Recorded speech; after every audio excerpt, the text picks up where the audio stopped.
Olá, sejam bem-vindos, sejam bem-vindas para o nosso bate-papo, o nosso encontro desta noite. Sextou, né? A live de sexta-feira é sempre uma live muito gostosa, muito tranquila. E hoje vamos continuar o nosso bate-papo sobre a poética em Rubem Alves. E é um prazer enorme estar aqui, receber os nossos convidados, as nossas convidadas que estão se aproximando, se achegando. Moisés. Olá, Ivonete, como vai? Tudo bem? Seja bem-vindo. Muito Muito obrigado. bom ter você aqui conosco nesta noite. Prazer todo meu. Tá me ouvindo bem? Eu estou te ouvindo bem, tá? Tá ótimo, né? Que O ótimo. Leonardo já entrou. Leonardo tá lá em Portugal, nos prestigiando aqui. Que Bem-vinda também, ótimo. Marina de Guarapari. Então, hoje gostaria muito de agradecer ao nosso ilustre convidado, Dr. Moisés Cope, que é doutor em Ciências da Religião pela UMESP, Universidade Metodista, né? São Paulo. O nosso convidado, ele é membro da Sociedade Internacional, Sociedade Internacional Rubem Alves, e autor do livro A Casa Eterna, Conversas com Rubem Alves. E então esse ilustre convidado é um presente para nós. A gente percebe de longe, né, a paixão de quem estuda e de quem aprofunda Rubem Alves. E eu gostaria de apresentar as nossas desculpas, né? O professor Antônio Vidal, ele assumiu recentemente a coordenação do Departamento de Filosofia. Então, assumiu um trabalho novo nesse tempo de pandemia, né? Um tempo do ensino remoto, né? É um desafio muito grande. E aí ele teve que marcar uma reunião de última hora, esqueceu do compromisso. Não, esqueceu não, ele me disse ontem. Não, ele disse assim, Ivonete, você como pré-candidata, você não vai ter mais cabeça para isso. Mas eu gosto muito de honrar meus compromissos e as lives, elas nos acompanham desde o início da pandemia, da quarentena, e é um momento muito gostoso, né? Da gente fazer esse bate-papo. E aí, Moisés, ele também mandou te dizer, te agradecer muito, né, de você ter aceito esse convite de última hora, tão prontamente, né? E aí, eu também, de coração, agradeço, porque você já esteve presente, não é, nas nossas lives. Essa já é a nossa quinta live sobre Rubem Alves. As duas primeiras nós falamos do pensamento pedagógico em Rubem Alves, depois a religião em Rubem Alves. A última foi a poética em Rubem Alves, e hoje nós vamos dar um passo além, não é? É quando você se propôs de falar da teopoética. Então, vai ser uma live que eu estou ansiosa, sabe, para ouvir você. E eu gostaria, não sei se você quer se apresentar um pouquinho, eu gostaria de ler o poema de Rubem Alves, antes, mas talvez falar um pouquinho de você. Você mora em São Paulo, mas está agora no Rio, é isso? Não, Conta um na pouquinho aí verdade, da sua eu trajetória. moro em Juiz de Fora. Eu tive a oportunidade de concluir meus estudos em São Paulo e depois Uhum, fui trabalhar em São Paulo, em Juiz de Fora. Atualmente eu estou em Juiz de Fora e participo uhum, ativamente aí da Sociedade Internacional Rubem Alves e também das elaborações dos livros teológicos do Rubem. A gente tem uma parceria muito especial com a editora Ciano, que é a editora que está em Juiz de Fora, que está hoje com a responsabilidade de publicar todas as obras teológicas do Rubem. Aquelas obras teológicas que você só encontra hoje na estante virtual ou em algum sebo virtual, na verdade nós estamos republicando, nós estamos trazendo à tona novamente o pensamento do Rubem Alves, por entendermos que esse pensamento tem uma relevância, uma profundidade extrema para o nosso momento atual, entende? Sim. Então, assim, nós fizemos um contato com a Raquel Alves, que é filha do Rubem Alves, e tivemos a oportunidade, então, de estabelecer uma boa parceria, e as obras teológicas, né, toda essa teopoética que hoje se elabora, ela passa a estar presente hoje, então, nesse esboço inicial da teologia do Rubem, que hoje está sendo recriada, revisitada, está sendo repensada, e isso é essencial. Uma observação, eu quero pedir desculpa a você, pedir desculpa a todos os presentes aqui nessa live, porque eu tô fora de casa, eu estou num trajeto, então, assim, a minha iluminação aqui não é das melhores, a minha rede também não é das melhores, mas eu fiz questão de participar, aceitando o seu convite com muito carinho, com muita atenciosidade, entendendo que falar de Rubem Alves é sempre uma ótima oportunidade para a gente pensar a nossa vivência, para a gente pensar a nossa existência, tá bom? Muito obrigada, Moisés. Isso é fantástico. Isso que eu falei. As pessoas que estudam, que falam de Rubem, ela tem um brilho nos olhos. É uma paixão, é um encantamento pela vida. Né? E aí eu quero, quando falo desse encantamento, eu quero oferecer também essa live para o nosso grande amigo Vidal, que tá trabalhando, mas também para todas as mulheres, as costureiras. Vidal é um querido. Vidal é sempre um querido. Sempre um querido.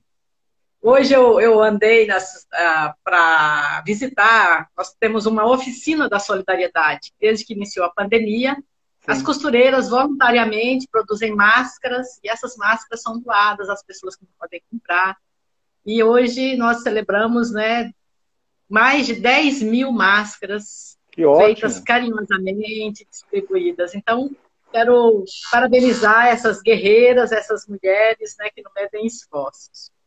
Então, para iniciar, né, feitas as boas-vindas, e as boas-vindas aí para toda a galera que está nos assistindo, eu vou iniciar com uma história de Rubem Alves, né? Ele diz assim, eu quero contar uma história para vocês que eu tenho contado. É uma história que nunca aconteceu, mas ela acontece sempre. Um homem muito rico, ao morrer, deixou suas terras para os seus filhos. Todos eles receberam terras férteis e belas, com exceção do filho mais novo, que sobrou para ele um charco inútil para a agricultura. Seus amigos se entristeceram com isso e o visitaram, lamentando a injustiça que lhe havia sido feita. Mas ele só lhes disse uma coisa: se é bom ou se é mal, só o futuro dirá. No ano seguinte, uma seca terrível se abateu sobre o país, e as terras dos seus irmãos foram devastadas.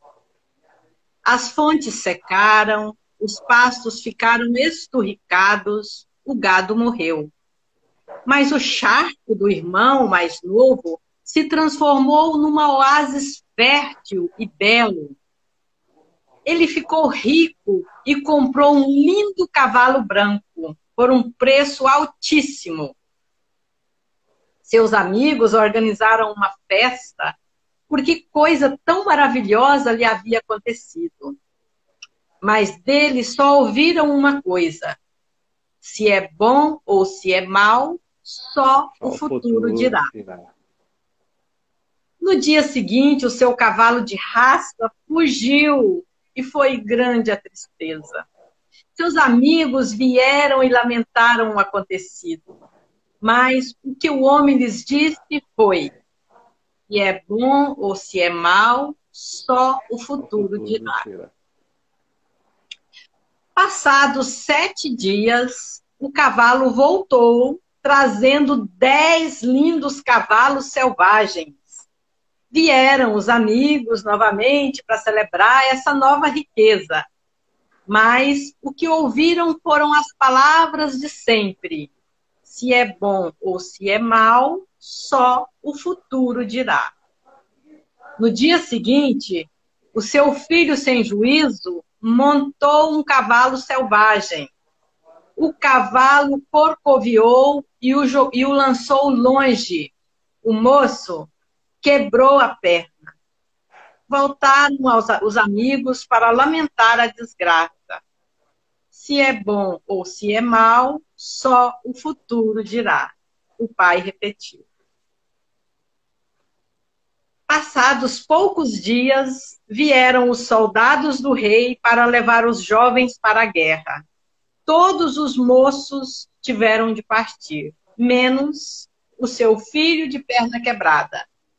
Os amigos se alegraram e vieram festejar.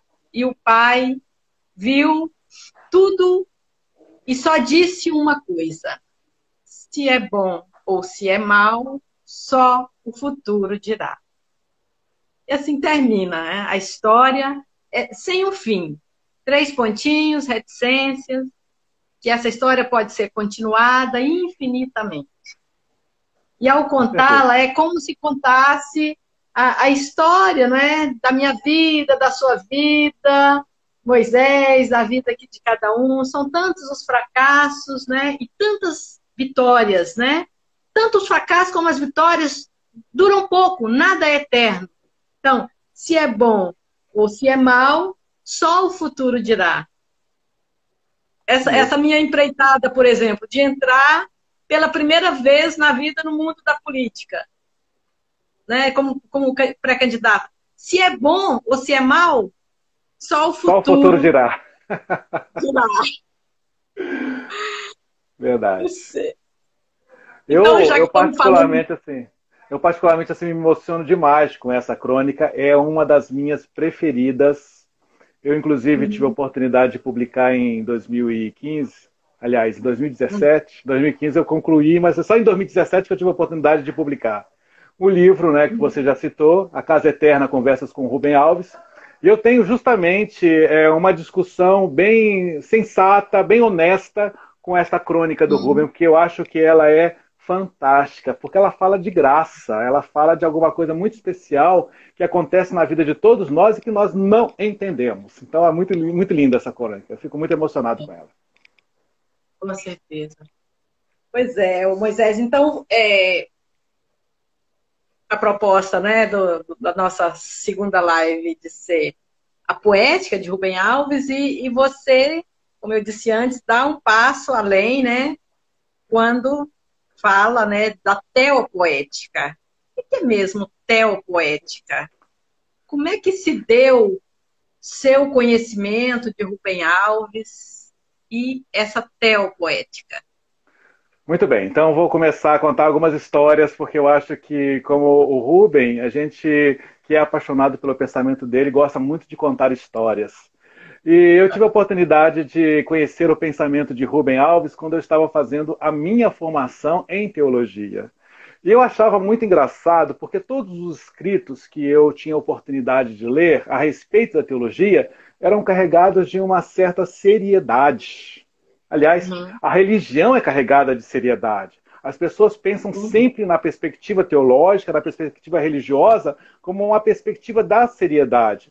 Mas eu queria ver alguma coisa a mais.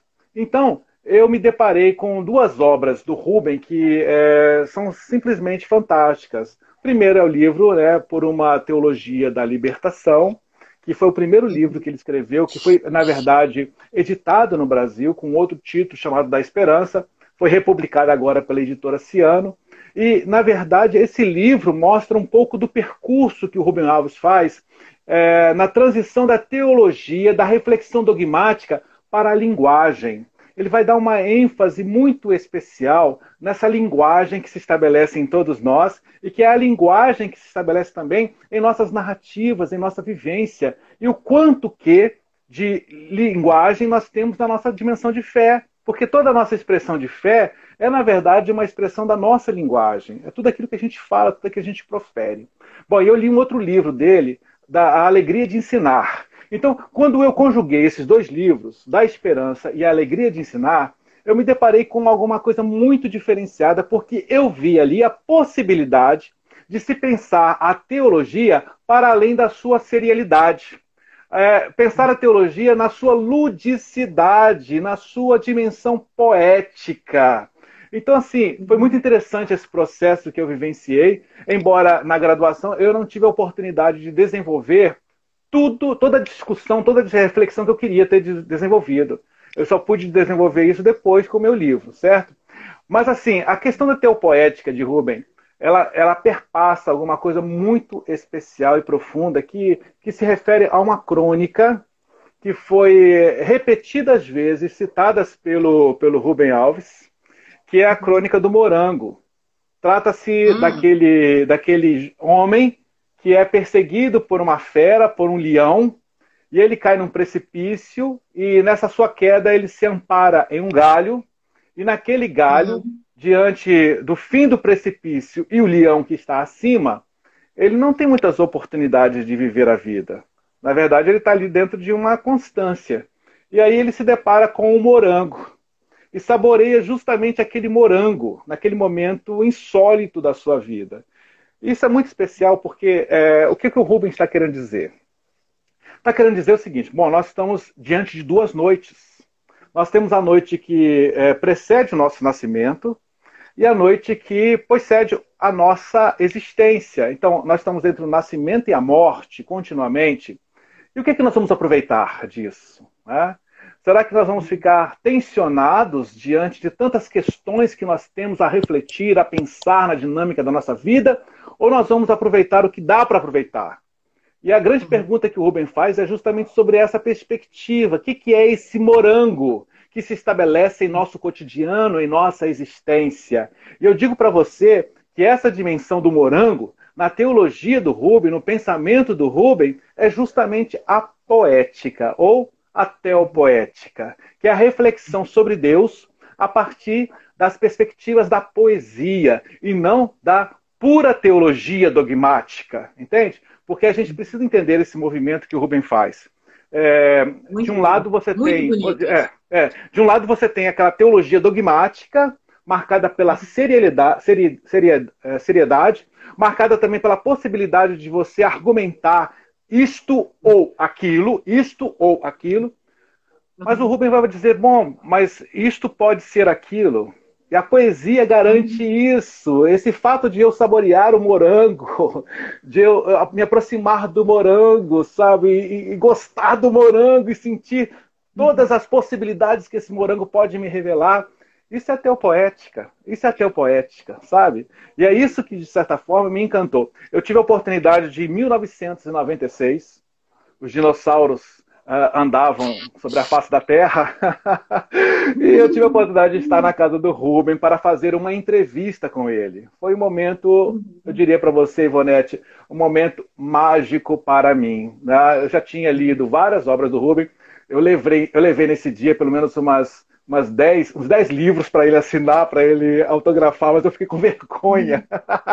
Aí eu falei, não, vamos ficar só 4. Então, na verdade, ele autografou 4 livros para mim, sobre essa perspectiva. Então, no livro da Esperança, que foi o primeiro livro publicado dele de teologia mais específica, mais concreta, ele escreve alguma coisa muito especial na dedicatória. Ele fala assim, esse livro, Moisés, esse livro chato teve que ser assim.